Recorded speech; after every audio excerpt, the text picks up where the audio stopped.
النهارده ان شاء الله هقول لحضراتكم على ترددات قنوات جديده. القنوات اللي معانا النهارده اكدت بالفعل نقلها لجميع مباريات كأس الامم الافريقيه 2024.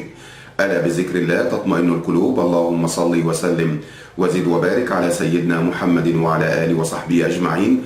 ان شاء الله كل يوم والتاني لما تظهر قنوات بتؤكد نقلها لكأس الأمم الإفريقية 2024 هبلغ حضراتكم إن شاء الله. من حوالي يومين ثلاثة قلت لحضراتكم على تردد قناة الجزائرية الأرضية الموجودة على نايل سات اللي هتنقل إن شاء الله 17 مباراة من كأس الأمم الإفريقية 2024، وقلت لحضراتكم على التردد اللي هو 11680 أفقي يعني اتش معدل الترميز 27500، وقلت كمان ان القناه هتنقل 17 مباراه من بطوله كاس الامم الافريقيه 2024.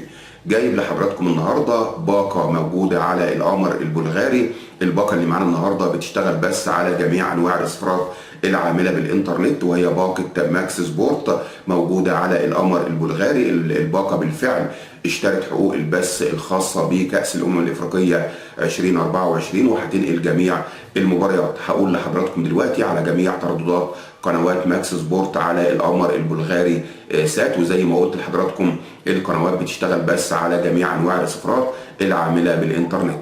اول تردد معانا وهو 12340 افق يعني اتش معدل الترميز 3 اصفار. تاني تردد معانا وهو 12321 رأسي او عمودي او في معدل الترميز 3 اصفار. تالت تردد معانا وهو 12303 افق يعني اتش معدل الترميز 3 اصفار. والتردد التالي الرابع وهو 12092 رأسي او عمودي او في معدل الترميز 3 اصفار. واخر تردد معانا هو 12475 رأسي او عمودي او في معدل الترميز 3 اصفار.